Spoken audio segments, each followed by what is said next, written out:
Welcome, everybody, and thank you for joining us for episode 3 of Insert Coin to Play. I am your host, Greg. With me today is Cheech. What's going on, guys? And our other friend, Ariel. Hey, how's it going, guys? So, Cheech, how was your weekend? Not bad, actually. Been playing a lot of Diablo. Almost done with the season achievements that I'm supposed to do. So, that's what I've been pretty much doing until today, which I start picking up Xenoblade. So, I'll talk more about that, but it's a really amazing game so far. How high did you get in Diablo? In terms of Patagon levels, not that high. I'm just working on, because the way the season works is that you have certain amount of achievements or tasks that you have to do in order to unlock your new set items. So I've been working on those, and I'm almost finished. I'm just missing the last 2 pieces, and I'll be done with that. So you're level 70? Yes, I'm level 70 already. Oh man, that was quick. Level 70 on PlayStation 4? No, I actually been playing on the PC. I will play it again on the PS4.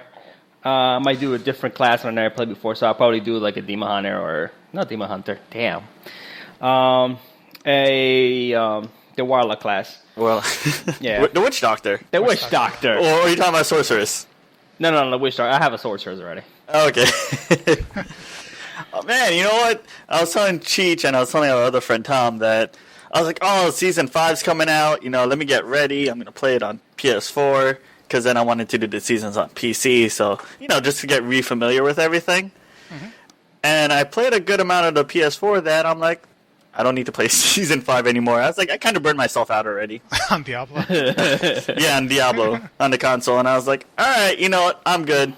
I'm just going to focus on new games, or trying to finish my backlog, which is the biggest thing. Yeah. I mean, good thing that you waited anyways, because the console version does have some performance issues after the latest patch. Well, yeah, that's the thing. There have been rumors, or I should say articles going around, guys, that the PS4 and the Xbox One versions of Diablo 3, patch 2.4, that it has affected its frame rates. And so if you have it for those systems, hopefully they'll release a new patch to fix it. But as of now, you can play it, but it's not going to be optimized. Yeah, rumor has it too. The PC was also affected, and I'm starting to notice in here and there that my frames are dropping below 30 a lot of times. And, you know, what? Yeah, I mean, I do have a GTA 980 Ti, and yes, I never had that issue, and it's actually dropped. I've seen it drop below 30 a few times already. Prior to that, I'm assuming you were at 60, right? At least. Yeah, I mean, the game runs usually at 200 frames per second. Yeah, that's a major difference in So performance. yes, I mean, granted, it's some big, huge packs, but I never had that issue before. I probably had it low, 50s if anything, when it's like a huge pack, but not below 30 before. So there's something to keep an eye on. Yeah, I want to test that out now, because I know, Ariel, when you played Diablo 3, you only still had your 780. I had my 660 Ti SLI setup. Oh, see, 660. Yeah, so that was a while. But even then, though, I was running it on, I think it was 1080p 60, with no problem. Yeah, so it's pretty strange that this is happening. Yeah, I mean, with mine, my setup is the 780 Ti SLI, and I'm running at like 200 plus FPS. So to hear, and Cheech's configuration is a little bit stronger than mine. So hearing it from that high to the 30s. Yeah, I know that's quite the disparity. Holy crap! Probably, you might not get it if anything, because I do play at a higher res, so you might still kind of stay in the 60s. Yeah, but even at 1440p, that sounds absurd. Yeah, it does. I mean, never had the issue. It's only started happening after this patch. So something's going on. Maybe something changed in the coding. Yeah. Ariel, how was your weekend? Pretty good. Didn't really do much. Just stayed home, played some games. Finished up Assassin's Creed China finally, which is pretty good. Whatever.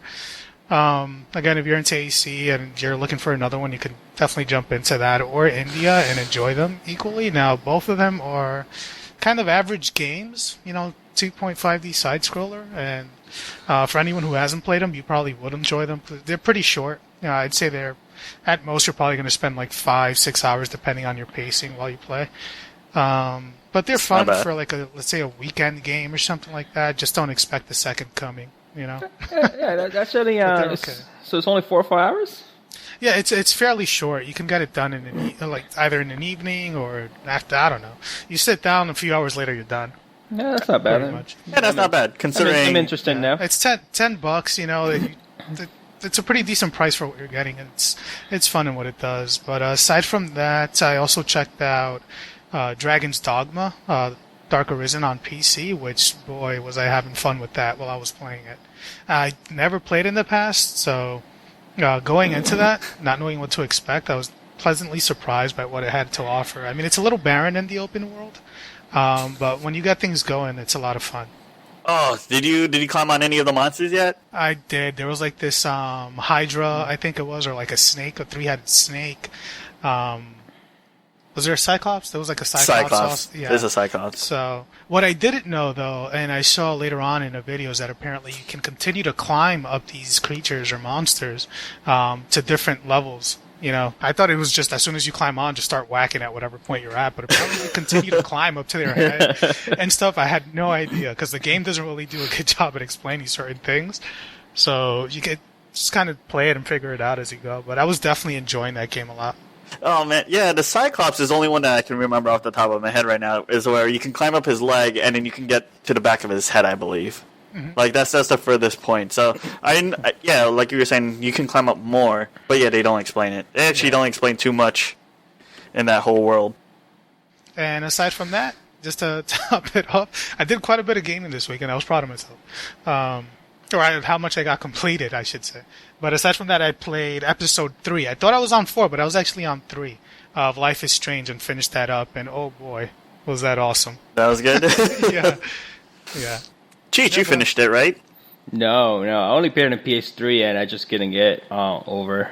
I don't know what happened. I think I had a different backlog to work on. But I was interested in the first few. I did like a few hours on it. And it seems like a good concept and a great game. So either I might just probably finish it off on PS3 or just get it on PC when I have time. But was it performance issues that you were experiencing? Well, I mean, last gen was just not capable to run that game. Yeah. That's probably the reason why they re-release it on PC. I'm almost certain that they'll probably re-release it on consoles. Well, didn't it release across all platforms at the same time? For last gen, not this one. This one is just PC, yeah. Yeah. It was, there's 2 actually. There's Dragon's Dogma, which came out for PS3 and 360. Oh, the re-release you're referring to when they released all of them together. Yeah. Oh, okay. Because the second part was Dark Arisen, and I haven't actually played a Dark Arisen. I only played the original. I had Dark Arisen on PS3 because they actually had it for free. One of the PS Plus games. Yep. Yes, it was. Nice. I had that downloaded too, and it's just sitting there. Speaking of games in my backlog, I finished Fire Emblem. Finally. Nice. I had that game given to me for about, I would say, 10 years now by one of my best friends. Holy crap, dude. So, I had it for the GBA, and it's actually really good in terms of storyline. I was pleasantly surprised. Like, it starts off slow, and if you guys never played Fire Emblem, it's a strategic RPG, and it has permadeath. So if any of your characters die, that's it. They don't come back. So it's somewhat in the vein of, let's say, Banner Saga, which does something similar to that. And I guess, if you want, you can make a comparison to Tactics, maybe? Yeah, but Tactics, you still have about 3 turns before you can save them. Okay. Banner Saga, isn't it when they die, that's it? Yeah, it's permadeath for each character, pretty much. Yeah. Like, once they die, you lose them.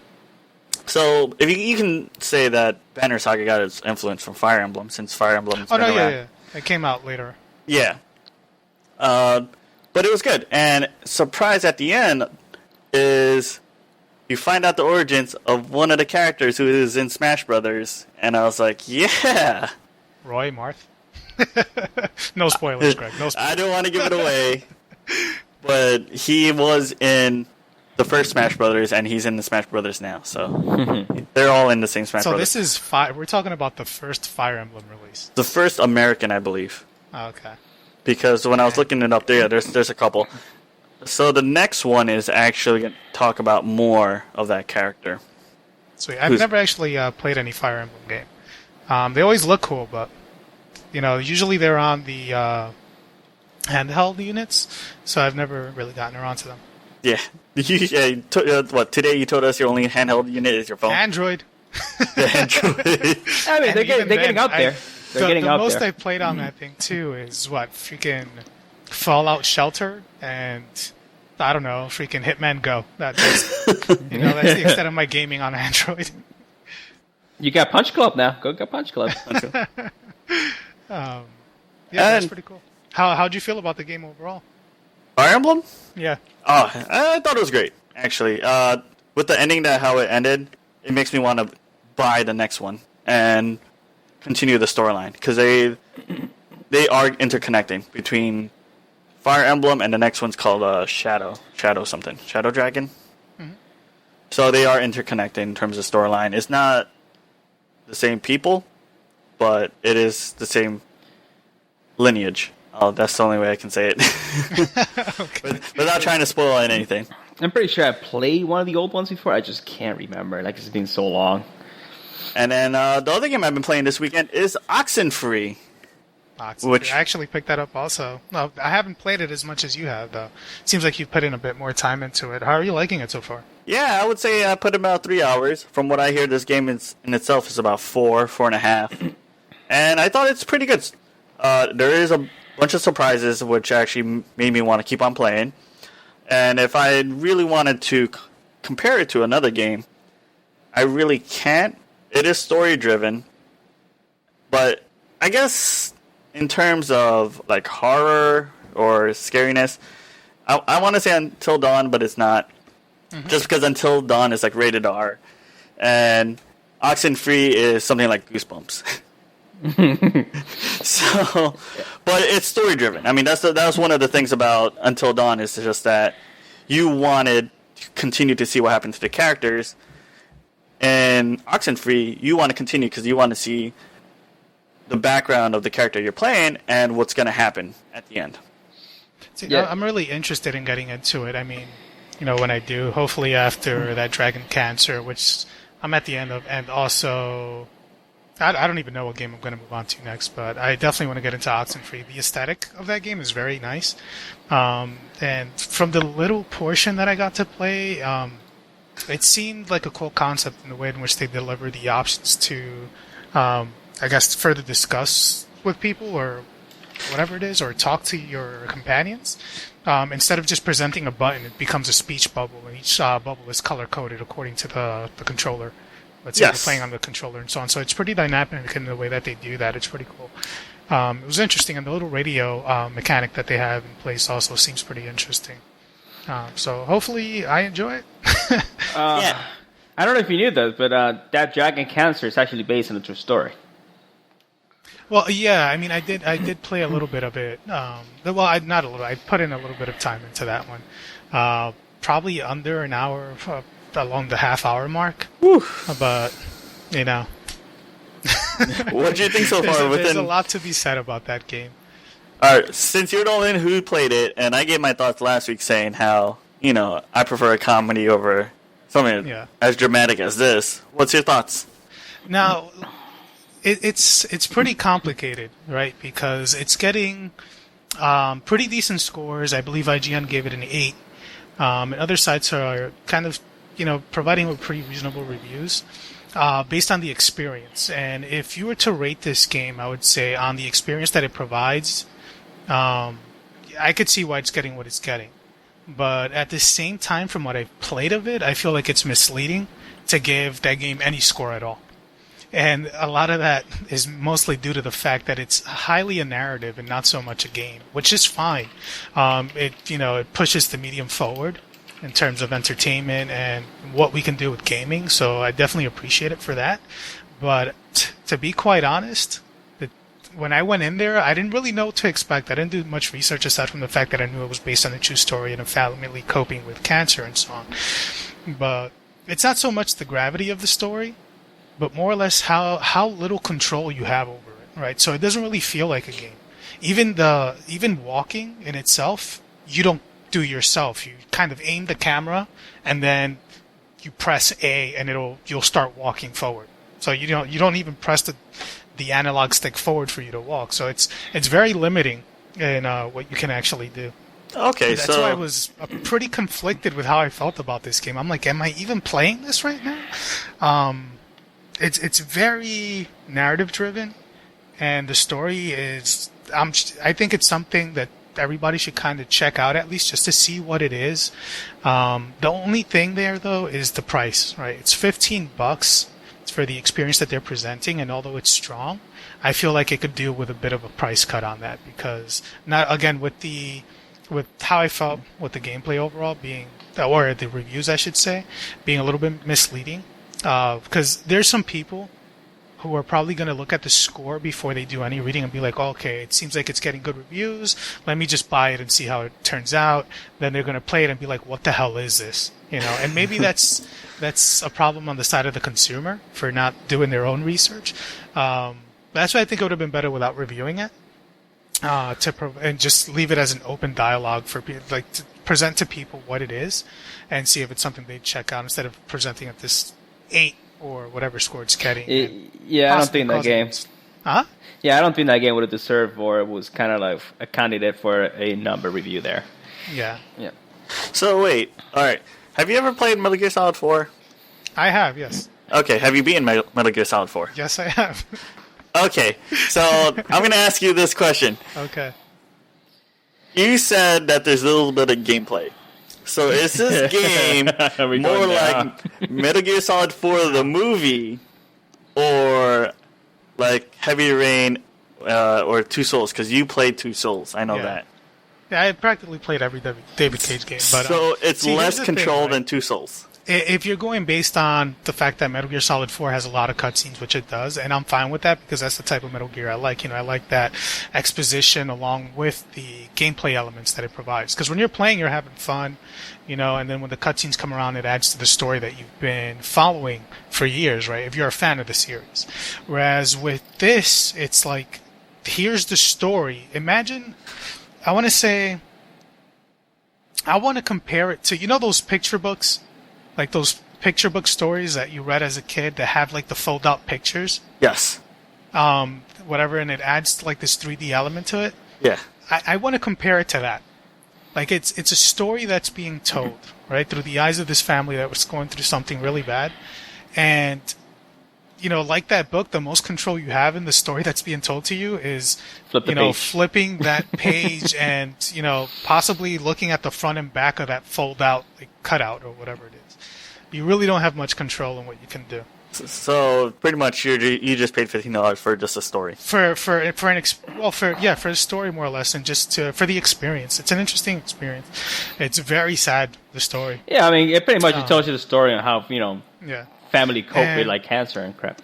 Yeah, and again, that's why I say. I mean, it definitely pushes the medium forward to what people can do. People can create games about anything, and if anything, this is what this game is doing, is showing people that you can really make a game about anything, and it's great.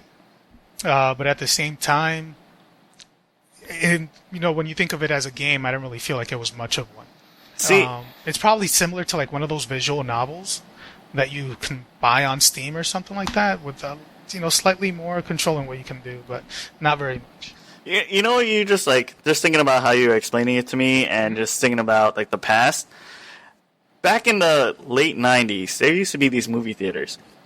People will sit down and they'll play something on the screen, and then it'll stop. And people had a choice between A and B, because there's a button on their chair to choose what the character would do. Yeah.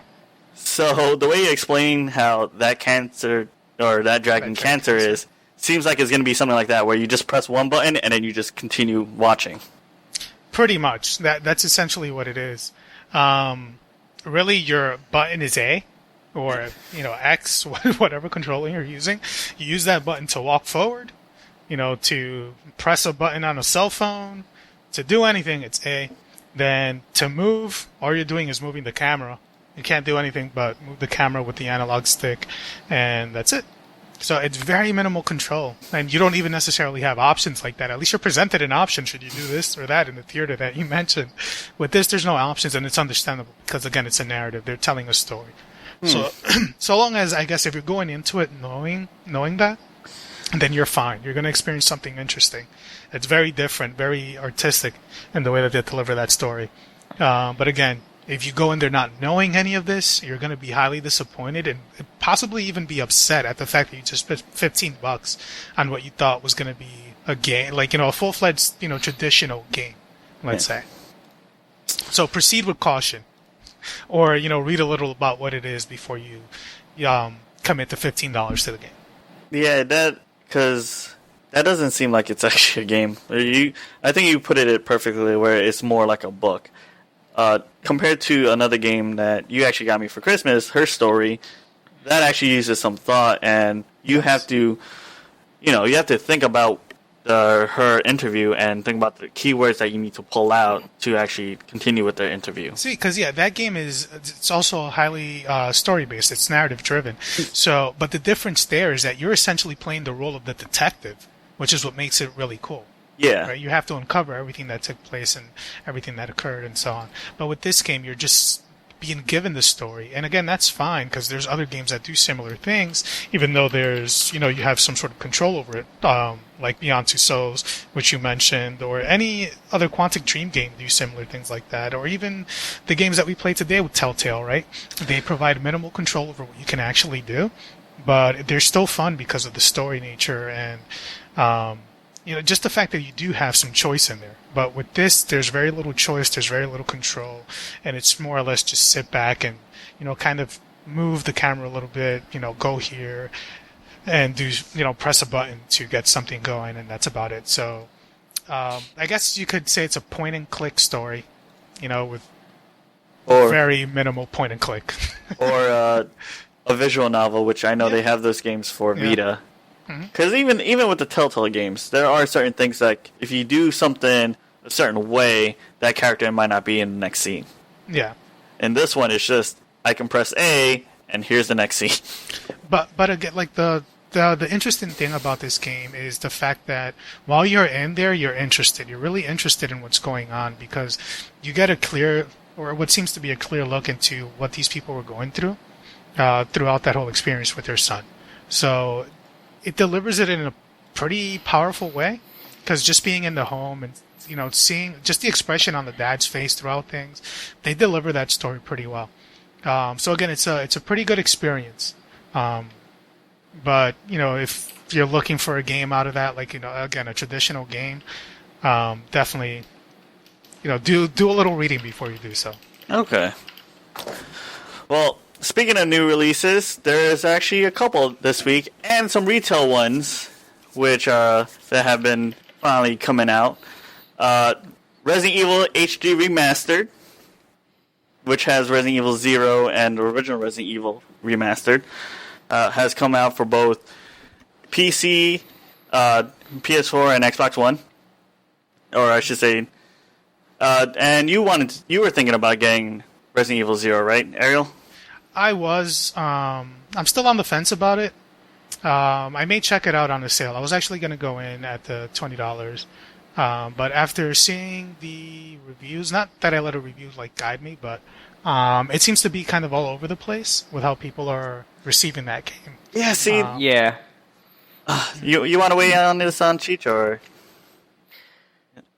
you have any thoughts? I mean, I wasn't really a fan of Resident Evil 0 when it first originally released. I thought it was one of the most boring ones out there. But I think they should do a little more justice to it, or enhance the graphics a little more or something. But I think you're just getting the same thing over. You're still running it at 30 FPS on the consoles. Oh, really? It's 30 FPS locked? Wow, I didn't know that. Yes, it's still 30 FPS locked. Why? I don't know. Whatever. It's cinematic, man. Cinematic. That makes no sense. But okay, Capcom. Surprisingly, the PC is running at 60. See, this is the thing, because I was reading a bunch of reviews and looking at the scores, and everyone's scoring Resident Evil 0 like so low, like extremely low, which is funny because when it first came out for the GameCube, I think the average score was like above 80. Now, the only theory that I can think of is that people think that Resident Evil 0 is a remade game when it's just up the graphics. So therefore, all the tropes and all the terrible control and storyline that it had before, which back in, when GameCube came out, it was progression. A lot of games now are a lot better than that in the past. Not every game, of course, because some games in the past are still really good. It's like Legend of Zelda, Ocarina of Time, Chrono Trigger, and whatnot. Like, some of those are timeless. But this one, if you're trying to rate it as a new game as of now, I don't think it equates. It doesn't, it can't relate to how things are now. And because of that, people are just, they should have done it like this. And no. Well, yeah, I mean, I think what you're saying is pretty much on point, more or less. Mostly because it's not a remake, I should say. It's a remaster. They upped it to 1080p. They got it at 60 FPS on PC and then 30, I guess, on consoles. And added maybe a few new things like text, up to texture detail and things like that to make it look a little better. But it's the same exact game. Yeah. Right? Nothing really changed. It's the same cheesy lines that were used in the past are still there, so it's not like they changed the story or the dialogue.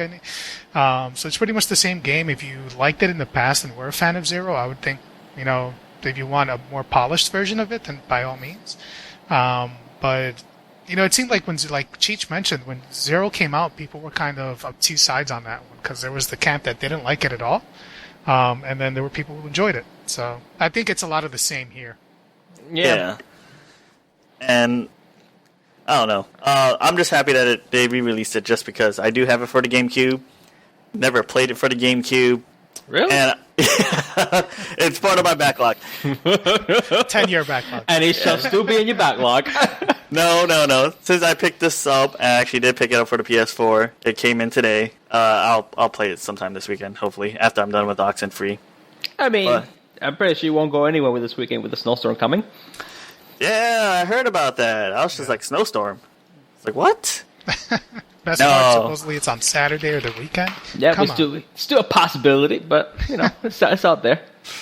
My weekend is going to be filled with cleaning and packing. Oh, yeah. Yeah, so that's going to be fun. But another physical release that has come out, which I got the collector's edition of, which comes with a nice art book and a DVD of the director's commentary, Life is Strange. Nice. Awesome game. Cheech, you beat it, right? Yep, twice on PC and on Xbox One. What, twice? Yes. I actually played both almost simultaneously, got both different endings, and I did different choices. Smart. That's pretty smart. Yeah, it was on sale on Xbox. I bought it on sale on the Xbox, and it was on sale on PC, so I technically bought the game for the same price as if I was just buying it once on full retail price. So then pretty much as you played, let's say, Episode 1 on PC and finished it, you went back and did Episode 1 on Xbox and did it? Yeah, pretty much. Pretty much. Actually, by the time the last episode came out, which was, I believe, 5, I was pretty much on point with both systems. And I mean... a lot of people will complain about some of the choices at the end didn't really matter too much. But they did matter depending how you do things. There was a whole, without spoiling anything, there's a whole section, especially on Chapter 2, where depending on your choices, you get an entire section. And it will change the mood throughout the entire game based on your choices. And it really affected it. Towards the end, the choices you made... you would kind of lean to, and you have to play it to understand it without spoiling it. But it's kind of obvious as what's going to happen in the choices that you have to make in a way. But I did make both choices at the end, and they all go different ways, and they're different. They're not the same. So I don't know the people that were complaining about your choices don't matter and so on. They didn't play both finished, but they do change quite a bit, depending on what you choose at the end. But it was a great game. It's an awesome game. I loved it. I was engaged with it. It was pretty good. So, Cheech, since you loved it, Do you agree with some sites having it as part of their Game of the Year, like runner-up? I would definitely see it, to be honest. I would definitely see it.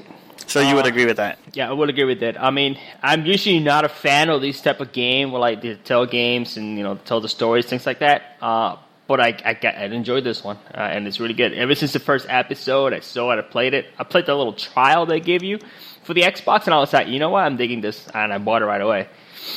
See, I would definitely put it as a Game of the Year contender for 2015 also.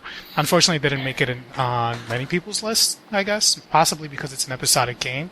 But from what I played of that game, and up until this weekend, I just finished episode 3. It's awesome, man. I feel like they Telltale. I think they did it better than they did, and the way that they present the characters, you become invested in these characters. I mean, you do the same thing with, I guess, The Walking Dead and all their other games. Yeah, but the gravity in which you feel for these people, I think is a little stronger in Life is Strange. Especially that chapter 2. Chapter 2 was crazy, man. Yes. The ending of that chapter, Yep. man. Greg, you're in for a ride there. Yeah, I hope you make the right choices, bro. Yeah, like you really get into these choices and the effects that your choices cause and what's going on. You'll be like, what the hell did I just do? Like, what happened? And that's the thing, right? Because with this game, you're given the ability to rewind time. That's the biggest thing. Yes. So, because you're given that ability, you're always questioning whether what you're doing is right or wrong. Yeah. And at least for me, before I even proceed, I'm like, fuck, should I go back and change what I did? I rewind so many times, and I still couldn't figure out an answer. I'm like, God damn. Like, you're definitely going to have fun with that, Greg. Yeah, it's pretty good. It's a pretty good game. I'll do that maybe after Resident Evil, or maybe I'll do it before Resident Evil 4. You should do it before. 0, sorry. You should do it before. Trust me, you will love it. It's actually pretty good. All right. Well, other good games that did come out, or games that have been really popular, Blade and Soul actually finally came out. Well, was that Tuesday or is that Friday? No, Friday was when you can reserve the names. Oh, okay. You were able to pre-order to reserve the names, and officially it came out. And the other game that officially came out, Darkest Dungeon, which I'm very interested in picking up. I played Blade Souls when it released. Oh, you did? Yes, I did. Not a bad game. It probably has the most unique combat for an MMO out there. The movements are really extremely fluid. The PvP of it is actually pretty damn balanced for an MMO. It's actually, I would guess, one of the few MMOs that will launch with a balanced PvP. I mean, it's actually an esport in Korea. Now, being that you got to play it, and I'm not very familiar with it outside of its character creator, because that's all over YouTube at the moment, everybody making these outlandish females. Well, the character creator is not as strong as Black Desert. Mm-hmm. Black Desert is the one that has a crazy character creation tool. What I've been seeing is people making these girls who have like ridiculously sized hips, but then the tiniest waist ever, and I don't know. You can make those. Yeah, it's pretty interesting. But with what you got to play of that game, the combat, right? Is that like action RPG? Like, how much control do you have with your character? Is there any hotkeying, like in terms of like 1, 2, 3, 4, 5? Similar to WoW, let's say. How does it actually play? So combat is still action. You have full control of your character. It's like WoW. You can still hotkey keys. Basically the way it works is it's a combo system. So depending on your class, you do different things. Like I play a monk. So they actually tell you the skill base of each class. If it's a normal, if it's a hard class, you play an expert. Fortunately, monk turned out to be expert. So the way the class works, at least for the monk, is you have your abilities. You either have left click, right click will give you certain abilities that you actually have to hit when the bar will pop up to create a combo. Also, you have counters. If someone try to hit you, you try to counter, and then it will kind of counterattack, and you practice your combo through that way. So it has to really engage in combat. And you have to learn your combos, because that's the way the game works. If you don't learn your combos, it's like playing a fighter in a way. You have combos, you have to execute them correctly in order to do the most damage. It's an interesting play style. Oh, that sounds actually pretty good. It's very unique. I mean, the only issue is right now there's some crazy high queues, so that's why I haven't been playing it that much, because I'm not going to wait there for 3 hours to join the game. But it's like WoW all over again, vanilla WoW. But I'll definitely be playing it more once it kind of settles down a little bit. Oh, man. Well, other good games that have come out this week is we have Gemini Heroes Reborn. Came out for the PC and Xbox One. The Aquatic Adventure of the Last Human for PC. Klaus, which is a platformer for PS4. Dark Cloud 2. I know a lot of people were wondering about that one when that was going to come out, because Dark Cloud 1 came out when they announced the emulation, I'll say, for the PS4. And now people are wondering if maybe they'll announce Dark Cloud 3 for E3, but we don't know. We'll find out. But this game, actually, I'm kind of interested. I saw it. I read it. Attractio, which is for PC and PS4. And it sounds like it's a puzzle-based game, first-person puzzle-based game, where you use gravity to solve the puzzles. That sounds pretty cool. Yeah. When I looked at some of the reviews on Steam, like some of the user reviews, it's gotten positive reviews. And the first thing that jumps out of my mind is like Portal. Oh, okay. And I was like, oh, you know what, that might be interesting. So maybe I want to check that out. But if I do, that'll look. Yeah, I mean, I already bought too many games this week, so no. I'm not buying anything. So if any of the games, you guys can buy this, because I have the 2 games that just came out, Oxenfree, and then next week is when what is that? The Final Fantasy game comes out. So I'm gonna be, and then a week after that is Street Fighter, isn't it? Street Fighter 5? February 16th, yeah. Oh, 16th? Yeah. Oh, okay. So that's still a month away. But yeah, with the new releases, I mean, if there's anything that you guys out there are playing and are interested and feel like we should probably check out, let us know. This way we can discuss it with you guys and see, let you know what we thought about them. Hopefully, these are good titles, though. Don't throw something out of left field. Yeah. Hello Kitty Adventures. Let's go. Yeah. But yeah, definitely interested to see what you guys are getting into out of the new releases for January 19th, and hopefully it's something that we can check out at some point in time as well.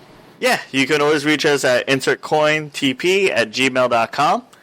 IC2play, which is a TOPLAY, at Twitter. And then you can also leave a comment or a message on our YouTube page. Libsyn, we had insertcointopplay.libsyn.com, and our SoundCloud account, which is soundcloud.com/insertcointopplay. Yeah, so we'll have all the links below via the YouTube description, and also our Facebook page, which you can leave us some comments there, and that would be appreciated as well. And if you are, like me, I'm lazy sometimes. I have other podcasts I listen to, and I subscribe. We're on iTunes. You can always subscribe to us on iTunes. So please check us out. Let us know what you think.